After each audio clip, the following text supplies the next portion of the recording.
super quick review, is the high point of Jewish history. It's when we, as a people, become a nation dedicated to a mission, rededicating ourselves to the same mission that our great-great-grandfather Abraham committed to. Okay? And we also said that at that period of time, the first thing, what does Moses come down the mountain with? He spends 40 days up there learning Torah. What does he learn? He doesn't come down with the Torah scroll with the 5 books of Moses. That, we say, is not completed till Moses' death. Rather, he comes down with not just the 10 commandments, but the 613 commandments and the principles of how to apply them. The oral law. You can't live as a Jew without the oral law. I cannot stress the importance of the oral law in Jewish history. The story of the survival of the Jewish people is going to be, to a large extent, the story of what's called Shalshelet HaKabbalah, the transmission process of Torah from one generation to the next, which we have graphically put at the bottom here. One of the great things about our little chart here, you'll see as we go along, we put in where all the different pieces of Torah, all along the bottom, are going to be added in. And we'll explain each of them as we go. You came down with the oral law only. With the oral law only. The written law is going to be written over the 40-year period. 5 books of Moses, which again are not the books of Moses. It's the 5 books of Moses, the scribe, is dictated by infinite creator of the universe, God. Very important to understand this, not just for Jewish history, but for the whole concept of what is Torah. Okay, you can't have one without the other. Oral and written, same thing, not repetition, dealing with different things. And oral law is really much more important to living as a Jew than written law. I'm not going to give a class on transmission now, but if you have questions on that, ask me later. I'll be happy to explain the significance of it. Now, with Torah in hand, okay, now before we get to that part, actually, Moses comes down the mountain the first time. Okay, it's on a date called the 17th of Tammuz. And what does he see? He comes down the mountain, and we have, if we look at our little timelines here, under Mount Sinai first year, golden calf story. Now, let's look, this is very important to analyze what's going on in the stories here, because it reveals a lot about how the Torah criticizes the Jewish people. Okay, simple reading of the golden calf story is Moses goes up the mountain, after, of course, the greatest national revelation experience in human history. A whole people hears God. He goes up, he comes down a couple weeks later, and they're all dancing around a golden cow. Now, I certainly, if I had seen the infinite creator of the universe speak to me, and I heard him say, I am God, don't worship anything else, I don't think I would be stupid enough to be jumping around like in some sort of orgiastic party around a golden cow. What's going on in the story? And this is a classic case of knowing how to correctly read the text of the Bible. When I say correctly read, I mean ideally in Hebrew, but certainly with the commentators, because there's an oral explanation going along with the simple, very brief description going on in the text. Moses comes down the mountain. Are all 3 million Jews dancing around a golden calf? No. The commentators say it's 3,000 Jews, 3,000 people, mostly the Erev Rav, the mixed multitude of individuals who left with the Jews because they were so blown away by all the cool pyrotechnics, sound and light shows, special effects in Egypt. Now, what percentage of 3 million is 3,000? 10% of the Jews would be what? 300,000. 1% would be what? 30,000. So what is 3,000? 0.1%, which means 99.9% of the Jews are doing nothing wrong. Yet, if you look at what God says, it's like some old Western John Wayne movie. God says to Moses, like, stand aside, you know. I'm going to level these guys. And Moses has to go and fight for the Jewish people and don't do it. Yes, sir. But why would it, I mean, I can't remember exactly the written part of the Torah which talks about it, but I think that it seemed like it wouldn't be too much to have said, like, not all of Israel did it. You know what I'm saying? So Max is asking an excellent question. And the reason is deliberately, it's not that God has to be super succinct when he writes. The message, and if you get to the next point, I think it'll become clear. Hear Max's question? He's saying, God could add in a couple of words, it was only a few people. But that's the whole, as we say, the kunst. That's the whole point of what's going on here. One of the most fundamental ideas you guys have to understand, because it's A, basic to understanding Jewish history, B, totally basic to understanding how to read the Bible, and C, absolutely fundamental to understanding Jewish worldview, is the notion of accountability and responsibility. What's the purpose of the written Bible? Okay, it's not there to stroke the collective ego of the Jewish people. Okay, if you want to know why Jews are so neurotic, you read the Bible. There's so much it's like having the ultimate Jewish mother up in heaven. I can't take it anymore. You make me sick. It's exactly, you ever get you annoy your mother so much, she says, you're driving me crazy. You never listen. Everyone's parents, I'm sure, said that at one time. You never listen to me. Now, I'm sure every kid, even the worst kid, listens to their mother at some time. Probably most of the time, but sometimes, you're giving your parents a real hard time, they lose it. Now, God isn't losing it with the Jewish people. But there's a point here. The purpose of the Bible is it's an instruction book. God wants to hammer home a point. Now, it's an interesting point in sociology. If you look at family relationships, much worse than having a father who might be a little abusive is what? Having a father who doesn't care at all. Real sociopathic kids, like people who would shoot you just as soon as look at you, and you have such people, unfortunately, almost are all products, not so much of abused homes, but by total and complete neglect. Punishment, having a father who gives you, rules and boundaries and cares about what you do and holds you accountable is a sign of love. I care about you. And by the way, a loving parent also doesn't say, yes, you can have your 15th helping of cake because I love you and want to do everything for you. A real loving parent gives you what you need. Okay, very important. We're talking about relationship here between God and the Jewish people. Okay, the purpose of the Bible is to teach us. God holds us to a very high standard because he wants us to get our act together because we have a unique responsibility in human history. If we don't do it, it doesn't get done. The world won't get perfected without the Jews. And if, God forbid, we blow it, all of humanity, not just the Jewish people, is going to be doomed. Therefore, the Bible uses hypercritical language to knock home a really important point. And this is what Max was talking about. It's the idea of two things. One is according to your level of knowledge is your level of responsibility. Okay? People in positions of a lot of power, their mistakes have huge consequences. Like a great example, a Bill Clinton, who's not a great man, but a man in a tremendous position of power. Because he can't control his libido with Monica Lewinsky, it affects the entire world. People say it does. It affects the stock market. The U.S. stock market's affected. The whole world's economy is affected. It affects a lot of stuff. It doesn't just make good junk reading on the internet. Okay? People in positions of responsibility, their mistakes have huge impact. Certainly the Jewish people are historically, we as a nation have the position of ultimate responsibility in human history. And not only that, and this is the next step, according to your level of responsibility is your level of accountability. Okay? The greater you are, right, the bigger the impact your decisions, and your decisions will have a huge impact. So we're held to an extremely high standard in the Bible, which means that the criticism leveled out against us is going to be super strong. I expect a tremendous amount from you guys. You blew it. And which brings us to the last little piece that you need to fit in to make sense of this way we're criticized.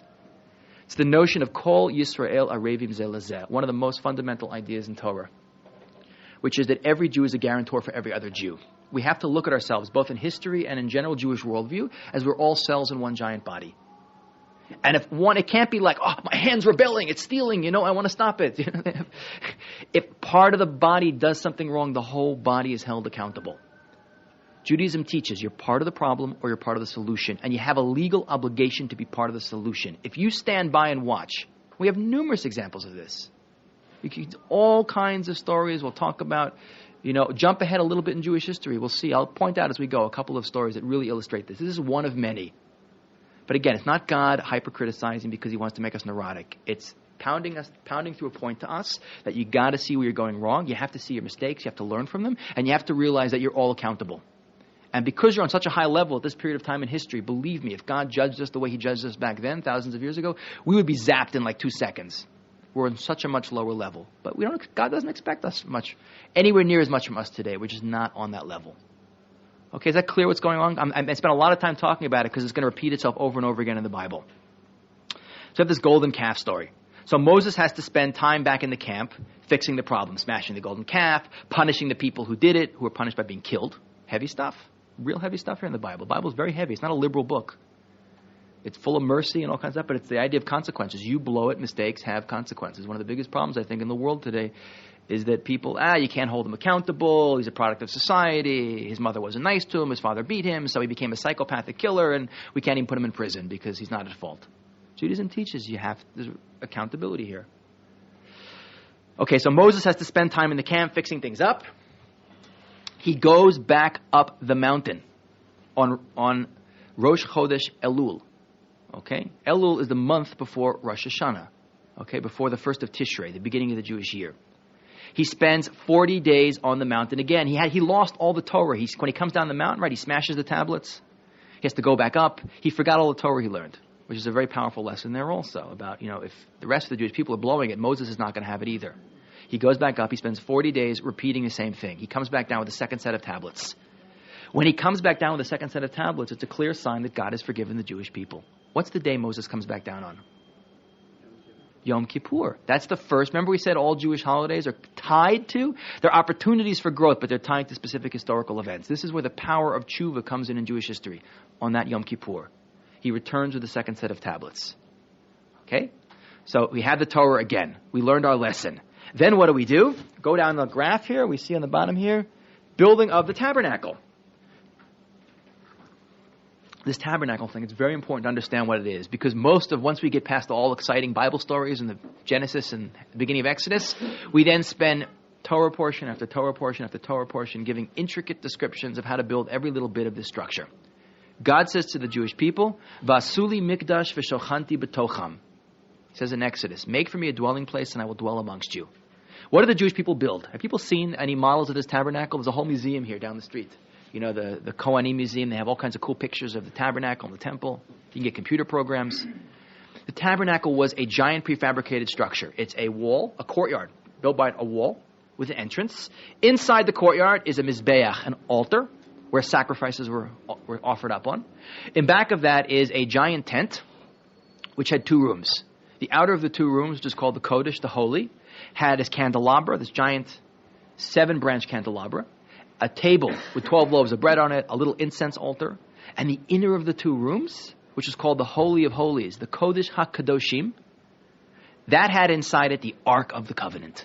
Okay, what's the Ark of the Covenant? Everyone's seen Raiders of the Lost Ark? It's a pretty good replica of what it looked like. It's a wooden, you haven't seen Raiders of the Lost Ark? Oh my God, deprived childhood. It's a wooden box gilded in gold. Would have these 2 little angels, these cheruvim, these little cherubs and little angels with wings. One of the few images that are allowed anywhere. Judaism is really big into not having images because it's potential for idolatry. These 2 images, it says in the commentaries like a little boy and a girl who had wings and they faced each other, and when the Jewish people were not getting along with God, they would be turned away from each other. Pretty cool idea. What was that Ark of the Covenant? Okay, and what was the whole tabernacle? Okay, the Ark of the Covenant was this wooden box gilded in gold in which was kept both the broken and complete set of tablets. Now, this whole building, this tabernacle, this Mishkan, was not a museum. It was not a portable synagogue. It was a tool to be used by the Jewish people individually and as a nation to connect to God. And if you read in the Bible, when it's completed, it says the whole thing is erected, and then God's presence. Now, what does it mean, God's presence? God is everywhere. The universe is within God. But a manifestation of God's infinite presence called the Shekhinah, the clouds of glory, would literally rest on the tabernacle as a tangible sign that God was with the Jewish people. It was a tool to be used by the individuals and as a nation to connect to God.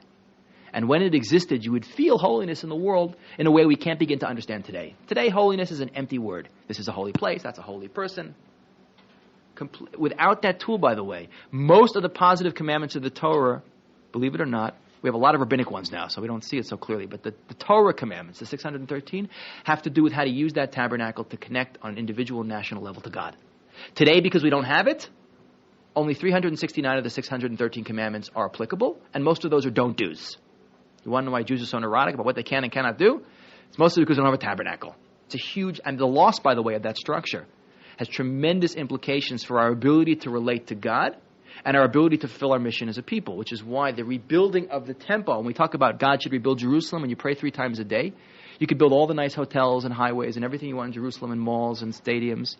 When we talk about Jerusalem rebuilt, we talk about the spiritual rebuilding of Jerusalem, which is signified by the rebuilding of the temple. Now, ultimately, that building, that prefabricated structure, which is going to be schlepped around by the Jewish people for 40 years in the desert, it's going to spend 4.5 centuries in Israel in 4 different locations, is ultimately going to come to rest in the form of a permanent building called the Beit HaMikdash, or the temple, which is going to exist twice. It's going to be built and destroyed. First temple and second temple. We'll talk about all this much, much more as we go on. But temple and tabernacle are more or less the same thing. The only difference being the temple is the permanent form the tabernacle takes when it's in Jerusalem on the Temple Mount over here. When we get to King David and King Solomon, we'll talk much more about that. So what do we have here? We have Jewish people. They've had national revelation. We have our Torah, our guidebook to perfecting ourselves in the world. We have our key item, the tabernacle. Now we are ready to enter the land. So after a year at Mount Sinai, we pack up and we move. We go to the borders of the land of Israel, and the Jewish people say, whoa. They go to Moses and say, before we go in, we need to scout out the land, which is not, by the way, an alien idea. Even in Judaism, even though we're living in a supernatural period, this period of time, water coming from a rock, people's clothes not wearing out. We're talking about a very high level of open miracles, which we can't begin to appreciate today again. You're still supposed to operate derech hateva, as we say in Hebrew. You go by the laws you're still supposed to operate as if you're in the real world, even though you got extra divine help going on here. This brings us to, over here, the next column, the desert, 39 years, the spies. Now, the spies, we have to spend a little time talking about, because the implication of this event is going to reverberate throughout all of Jewish history. It's going to put into place one of the most significant and certainly most depressing dates in Jewish history. So what's the story of the spies? And it's one of the stories that you'll read in the Bible in a number of months. The Jewish people say, we need to scout out the land before we go and conquer it. So one member of each tribe, remember the Jewish people, 12 sons of Jacob become 12 tribes. Each member, a leader of each of those tribes, not some insignificant guy, decides to go in. Amongst the people who go in are Joshua, who is Moses' chief student, his main disciple, Caleb ben Yefuneh, another great member of the Jewish people at the time. These 12 spies spend 40 years scouting out the land of Israel. And not 40 years, 40 days, 40 days scouting out the land of Israel. And they come back. Has everyone seen the emblem of the Ministry of Tourism in Israel?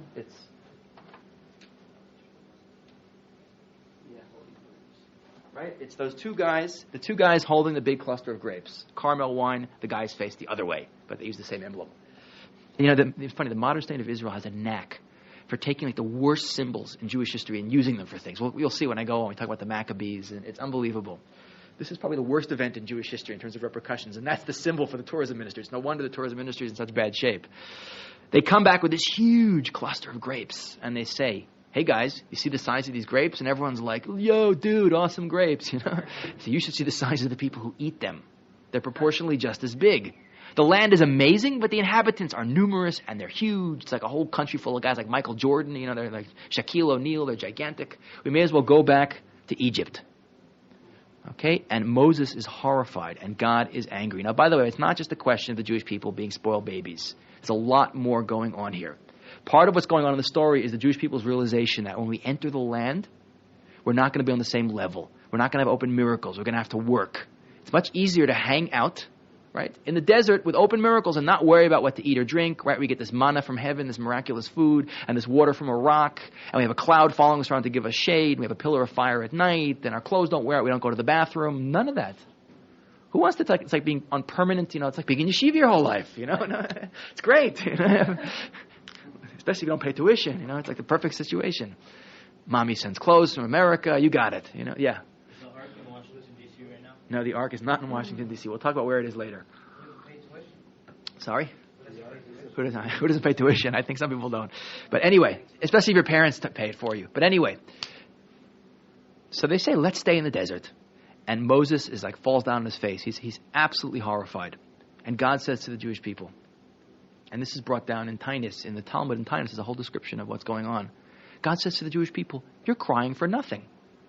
He says, you remember the expression, kids crying for no reason. The father says, I'll give you something to cry about, whack. So God says, first of all, he says to the Jewish people, I'm the creator of the universe. If I want 2 Jews to go in with a pellet gun and a water pistol and chase out 1 million Canaanites, I can make it happen. Just like if I want little Israel in 1967, surrounded by millions of Arabs, outgunned completely, to take on the entire Arab world and win in 6 days what is generally agreed to be the greatest military victory in all of human history, I'll make it happen. But you don't believe me, God says. So you know what? It's not going to happen now. So you're going to wander in the desert, okay, for 40 years until all the men die off. The women, by the way, lived to go into the land of Israel. The lesson here again being that listen to your wives. Women have common sense. They have an intuitive intelligence that men often lack. Okay, the women live to go into the land of Israel. For 40 years, the men are going to wander around, and each year more of them are going to die off. Okay? And then God says a second thing. You're crying on this day for no good reason. Not only am I not going to give you the land of Israel now, but you're crying on this day for no good reason. I'll give you something to cry about. He says, you're going to cry on this day throughout history for unbelievably good reasons. What's the date in the Jewish calendar? The 9th of the Jewish month of Av. Tisha B'Av, which usually falls out sometime in July and August, depending upon how the calendar is holding. We're going to see. You want to see God's control in history? Look at what happens on that date. It is absolutely unbelievable. Virtually every major disaster in Jewish history is going to be connected to the 9th of Av. It's incredible. So for the next 40 years, it's a punishment, the wandering in the desert. We wander around. You can read at the end of the Bible, it describes where we wandered to, the different camps. Most of it is skipped, by the way. Most of it is skipped. The whole 39 years in the middle we're going to see right now is basically going to be jumped over. Okay, so that is what's going on. Punishment, disaster. again, our actions have a huge accountability. We suffer throughout history because of that mistake we made back then. And by the way, it says, during the 40 years in the desert, just to show you what high level the Jewish people are on Erev Tisha B'Av, all the men would dig their own graves and sleep in them, because they didn't all die in 1 year. It happened over 40 years. And in the morning, those people who were meant to die that year wouldn't wake up, and they would just bury them and move on. It's a pretty heavy idea, huh? We got to the end of the 40-year period, and the 9th of Av, they noticed everyone got out of their graves. So everyone got in and slept in another night, and another night, and another night, and another night, until the 15th of Av, Tu B'Av, and they realized no one was dying, and they saw the moon was already full, which means it's past mid-month, which means that the decree against the Jewish people is over. And now that means that the death sentence against those Jews who didn't want to go in is finished. Okay, so this is the wandering in the desert. Now again, there are a number of tests, In the 40th year.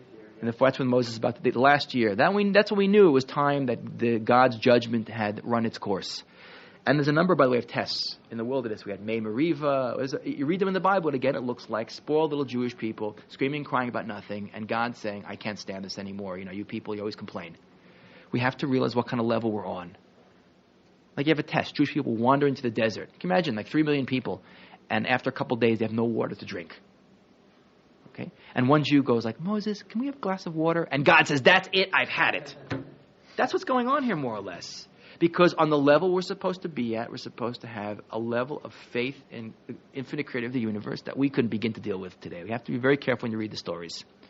Now, before we get to the end of this desert period, I want to look at the death of Moses, because this is a great illustration of the hypercritical nature of the Bible. The story of the death of Moses is clearly described in the Bible also. Moses is told, the Jewish people, right, we had, because of the merit of different people, we had clouds of glory. Anyone know on whose merit we got the clouds of glory that followed us around? And we had a water that followed us around on a rock. Anyone know which comes from which? The water comes from Miriam, okay? And when she dies first, then Aaron, then Moses, okay? The water stops coming out of the rock. So the Jewish people have nothing to drink. And they say, Moses, we have no water, for a few days. And God's like, that's it. And he tells Moses, previously, early on in the story, it's a great story about the Jewish people in the wilderness, early on, have no water. God says, go hit this rock. I'll perform an open miracle. Water will come from the rock, not just like a water fountain. Like thousands of cubic meters of water are going to come out of this rock like a giant fountain. So God tells Moses, go and speak to the rock. Okay? Now Moses, by this year, he's had 40 years of leading the Jewish people. Can you imagine such a job? That is like the heaviest, hardest responsibility on the planet Earth. We're talking about time after time God saying these are a stubborn, stiff-necked people. Right? We've talked about the Jewish people's greatest strength and greatest weakness. Right? What's our greatest strength? Our complete dedication to an idea, which enabled us to outlast the greatest nations in history and die for an ideology that would change the world. What's our greatest weakness? Our complete stubborn dedication to an idea that makes every Jew thinks he's right and every Jew thinks he's the Messiah, and we're all going to change the world. We don't listen to each other. Impossible to lead. So after 40 years of this, Moses, his hair wasn't white before, you could be sure. It was totally white by this point. He loses it for like a second. And he says, you guys, you rebellious guys, you think I can bring water from this rock? And instead of speaking to the rock, he hits it. And you know what God says to Moses? Yan shelo emantim bi. Because you don't believe in me, you're going to die. You're not going to go into the land of Israel with the Jewish people. Can you imagine? Just by the way, it's a proof of the divine nature of the Torah for sure. Where have you ever seen a book, supposedly written by Moses, the greatest prophet, would write in his own book that why is he dying? Because he doesn't believe in God. Now, that doesn't mean Moses became an atheist. It means that Moses got angry. And by the way, it's a great lesson about anger. The rabbis say that anger is a form of idolatry. Because if God runs the world, then everything that happens to you, whether for bad or for good, is the will of God. And losing your temper is a form of denial that God is running the world and he loves you and he's doing whatever he's doing for your good. For Moses, on his incredibly high level, the ultimate prophet, the guy who says, God says, I speak to this guy face to face. No one in the world will ever have prophecy like Moses. For him to get angry for 10 seconds, the consequences are awesome. It's a chil Hashem. Okay, it's a lessening of God's name in the world, publicly in front of the Jewish people. What's his punishment? He doesn't get to go into the land. It's heavy stuff. It's unbelievable. It gives you a sense of how critical the Torah is and how accountable people on such high levels are for the little mistakes they make and the repercussions of those mistakes. Okay, so we're at the bottom here. Here we have death of Moses. Now, what does Moses do right before he dies? He finishes writing down the 5 books of Moses, which again are not his original creation. It's God dictates them to him. Okay? Okay, now how exactly it is done is a little disagreement. Some people say, well, he wrote chunks at a time. There's another opinion that God, like each night, God would dictate to Moses, dear diary, here's what you put in today. Again, what is put in is only that very basic information. Everything else, all the details are left out. As a matter of fact, you go from the first year at Mount Sinai in the Bible. When you get to the story of the spies, okay, you're about to warning. You're going to jump ahead 39 years to the last book of the Bible. You get to Bar Midbar and Deuteronomy, all that stuff. That's the very end of the Bible, right when the Jews are about to enter the land of Israel. The middle 39 years are only mentioned in hindsight where we camped and some of the mistakes we made. Just not important. Okay, so the whole section of the biblical narrative is more or less missing in terms of a day-to-day account. Hold on one second. So at the end of this period of time, Moses knows he's not destined to bring the Jewish people into the land of Israel, which is a huge tragedy. There's no question. If Moses had lived to take the Jewish people into the land of Israel, he would have entered the land, built the temple, brought the Messianic era, re-elevated all of humanity up to its high spiritual level, and the whole rest of human history would have been different. But he knows it's not going to be. Again, our actions have tremendous repercussions throughout history. It seems so out of proportion. It's obviously again, we could spend hours talking about, first of all, none of us can even presume to know what goes on in God's infinite intelligence. But obviously, in the mind of God, this is the best scenario based on how we were behaving. And again, Moses' actions are a product of, it's not just Moses made a mistake, his one mistake. It's his one little mistake is a product of how we were behaving as a people. So obviously, in God's infinite intelligence, this is what needs to happen. Now, let me just end and I'll take questions for a second here. The last thing Moses does before he dies, he finishes writing one copy of the Torah that God dictates to him. Then he copies it 12 times. And before he dies, he gives one copy to each of the 12 tribes. And he puts the original in the Holy of Holies. Okay, that room where the Ark of the Covenant was kept. Which, by the way, all the way until the destruction of the first temple, we're talking about a period of time that is much, much later in Jewish history, about 850 years later. If you had a question, it's an amazing piece of information regarding the accuracy of the transmission of Torah. If you had a question about how accurate your Torah scroll was in your community, because every Torah scroll is copied from another one, at least in the ancient world. Today you can buy a book that has everything written in it. But back then it was copying from scroll to scroll.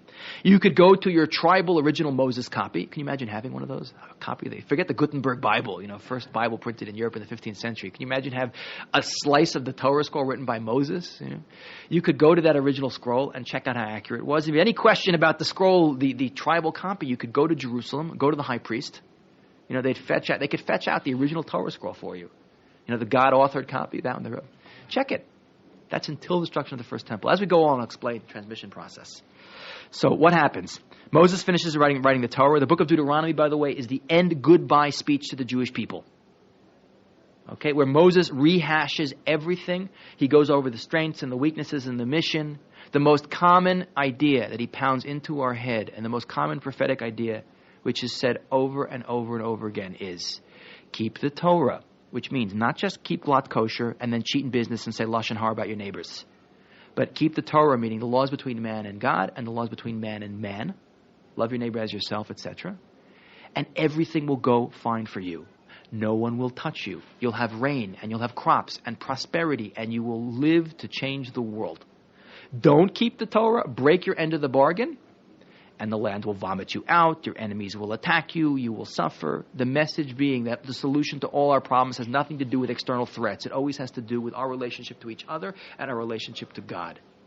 Very, very important. And by the way, throughout Jewish history, Jews in even the worst circumstances have always viewed external problems, even the worst problems, like being slaughtered, God forbid, in a crusade, as divine retribution for mistakes that we are making.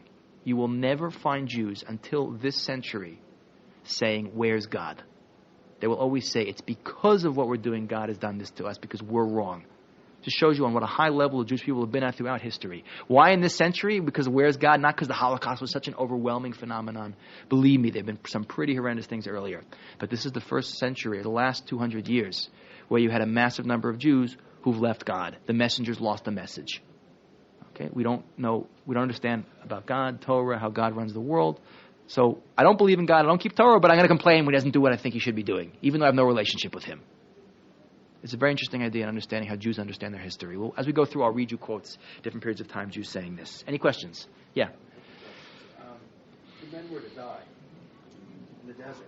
How was the oral Torah that was taught over the course of 40 years transmitted to the rest of the Jewish people? It's very clear. If you look in the ethics, the question is if the men were to die, first of all, it wasn't all the men. Moses, it says, if you look in the ethics of the fathers, all the Jewish people were not responsible to transmit the Torah. It says, if you look in the ethics of the fathers, it begins with Moses gets the Torah from Mount Sinai, right? Moses kibel Torah Sinai, and gives it to Joshua. He had one student whose main responsibility was to lead the Jewish people and pass on the Masorah, the oral tradition. And Joshua, he gives it to the elders, and it goes through the whole thing. It goes through a whole process. And as we go, I'll explain who is passing the Torah on. Okay, now before Moses dies, he also appoints a successor, his main student, which is not his sons. Gershon, Eliezer, we don't hear anything about them pretty much after they're born, which is not unusual in human history. It is the rare great man who has a child who can follow in his footsteps. You'll see it with David and King Solomon. You'll see it with Havdil, with Philip of Macedon and his son Alexander the Great. Many children cannot live in the shadow of their great fathers. Okay, so Moses' successor is not his son. And by the way, Judaism is a very important lesson in Judaism. Judaism is a meritocracy. Real leadership in Jewish history goes to the people not who are born into the right families, which is how most of everywhere else works, but to the people who are best suited for the job. Okay? Moses' successor is a guy by the name of Joshua, Yoshua bin Nun. He's one of the 12 spies who come back. He and Caleb are the two who don't say bad things about the land of Israel. The other 10 badmouth the land and they all die. Okay? Joshua is a tremendous human being. He's appointed the job of leading the Jewish people. Now, I want to read you. This is the beginning of Joshua. So, by the way, we're talking about where are we? The end of the book of Deuteronomy. It says Moses died and he's buried on Mount Nebo, somewhere across the mountains in Jordan. We don't know where it is today deliberately. So no one will go start worshiping there. And Joshua assumes leadership. Now he finished the 5 books of Moses, which end with, the people mourn for Moses. There'll never be a prophet like Moses in human history. And Joshua takes over. And the book of Joshua begins.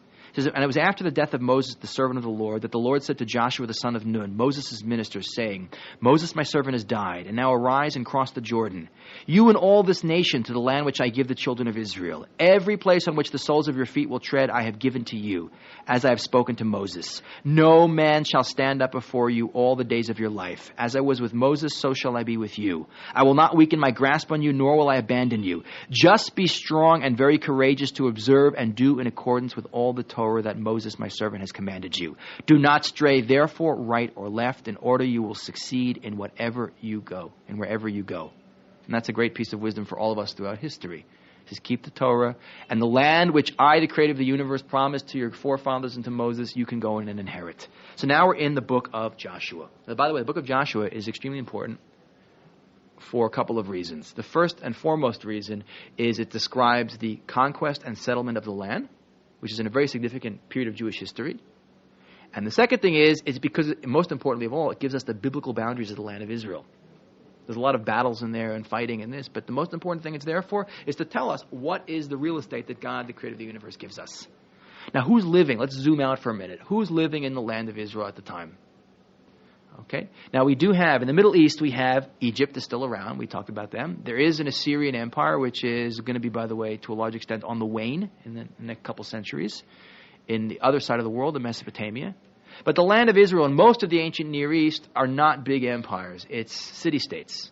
Small, big empires are products of much more sophisticated cultures. They appear, they disappear. You'll see in medieval Europe, after the collapse of the Roman Empire, you have little city-states as opposed to a great Roman Empire that unifies everything. So specifically, the land of Israel is occupied by the Canaanites, who are different tribes. We have the Yevusi, and all different people are talked about. Different Canaanite tribes who have been sort of custodially inhabiting the land until the Jewish people get ready to return and come back in. So there's 7 Canaanite nations ruled by 31 little kinglets, I call them, like little mini kings who rule different nations. And the Jewish people, basically, before they enter the land, they send a messenger in. They send messengers into the Canaanites and say, look, God, the creator of the universe, I mentioned this before, this is the whole reason why we have to have a biblical connection to the land, because the only reason we can justify for taking the land is God, master of the universe, gives it to us. Say, God, the creator of the universe, has promised this land to our forefathers. We are now here to claim our inheritance. You have to get out. And by the Canaanites, were not nice people. The Canaanites were real bad news. And God is very clear. His instructions he gives via Joshua are, get these people out. If they don't leave, wipe them out. If you let them live in the land with you, they're going to influence you negatively, especially in the area of idolatry. Okay? You live in a bad neighborhood, it messes up your kids. You have to always be careful about outside influences. So what happens? The people go into the land, and they fight a series of battles described. I'm not going to go through the book of Joshua in detail at all. Now, one great example, by the way, we have the story of Jericho. Okay, they go in, miracle occurs. People march around. Again, I've seen great accounts have, how now it seems like the city was destroyed. There is actual evidence, despite the fact that some archaeologists teach otherwise. There's definitely evidence that there was a city there that was destroyed at that right period of time. Very interesting evidence. But what do scientists say? Oh, it was an earthquake. So big deal. Remember I talked about miracles, natural phenomenon with awesomely good timing? So it just so happens that an earthquake hits the Jordan Valley and levels the city of Jericho precisely as the Jewish people need to get into the land of Israel and need that city to fall. Fantastic. Believe me, the Jewish people didn't go, bad day for seismic activity. They said, it's a miracle. And then we have this Battle of Ai, which is another fantastic example of collective responsibility. This is a holy war, by the way, what's going on. I hate using the term because it has bad connotations today. But this is a war because we're fulfilling the word of God. This is not the typical war in human history of rape, pillage, conquer, steal people's territory, take their women. God says, you're not pillaging here. Go to the city of Ai. The people refused to leave. We warned them. They didn't leave. Go destroy them. Don't take anything. This is not a war for spoils. One guy, Achen, he steals a little bit of gold and silver. He buries it under his tent. The Jews lose the battle. Only battle we lose. It's like supernatural fighting here. Jews are killed, we run away, and God says to Joshua, stand aside, I'm going to nuke them all. I've had it. Finished. One person out of 3 million doesn't listen. It's an incredible level of accountability, collective responsibility. Can you imagine, think about it in the world today, people do terrible things, not my problem. If we operate on the same level as they did back then, boy, you'd have almost no problems in the world today. Incredible level of responsibility and accountability. Okay, so after the conquest and settling of the land, and by the way, Joshua, it's very important to focus on him. We talk about the rabbis say the face of Moses is like the face of the sun. The face of Joshua is like the face of the moon. Where does the moon get its light from? It's called albedo. It's a reflection. In astronomy, you have different heavenly bodies. They reflect like all the planets reflect the light of the sun. That's a compliment, but it's also telling us something about Joshua. Compliment in that the greatness of Joshua is because he was an amazing student of Moses. He's a reflection of his teacher. But the brightness of the moon is nothing like the brightness of the sun. The loss of Moses is a terrible thing. Not Joshua is bad. Joshua is as good as you could get without Moses. But it shows you we're already going to have problems. It's the beginning of what's going to be problematic. So he spent 7 years conquering and 7 years settling the land. Okay, that's the description in the book of Joshua. You can read it on your own. You can get nice versions of it in the Living Torah. They have maps of where the battles were taking place, etc. Okay, after this period of time, each tribe in Israel is given a specific geographic portion of the land of Israel. It's kind of like, imagine a father has 50 sons, giving them each a state in the United States. The question is, who would want Arkansas, But anyway, no insulting our president. But, and by the way, the biblical boundaries of the land of Israel, if you look at them on the maps where they draw them out, they don't include much of the southern part of what Israel today, down in the Negev. They don't include the Sinai for sure, not. They do, however, include most of what is Lebanon, Tyre, Sidon, and a lot of what is, 2.5 of the tribes are going to settle on the other bank of the Jordan River, the east bank, in what is today Jordan and Syria. So much of it's actually shifted northward. Jerusalem, for the next 450 years, is going to remain a non-Jewish city in the heart of a Jewish country. The Yevusi, a Canaanite tribe, is going to stay there until the reign of King David. So although we conquer the land and we settle the land, and each tribe stays in a specific geographic portion of Israel, and by the way, the tribal portions were supposed to be preserved. Even if you sold land to someone else in a different tribe, after 50 years it has to resort back, which is a very interesting lesson about the importance of individualism in the Jewish people. Yes, we are a collective, but we have different strengths and weaknesses. Each tribe had a different personality and a strength, which was supposed to be preserved. Okay, sorry? Did you say for 400 years? 450 years. From the time of Jews entering the land of Israel to the time the temple is going to be built and David's going to conquer the city is about 450 years. And so they were the Yevusi?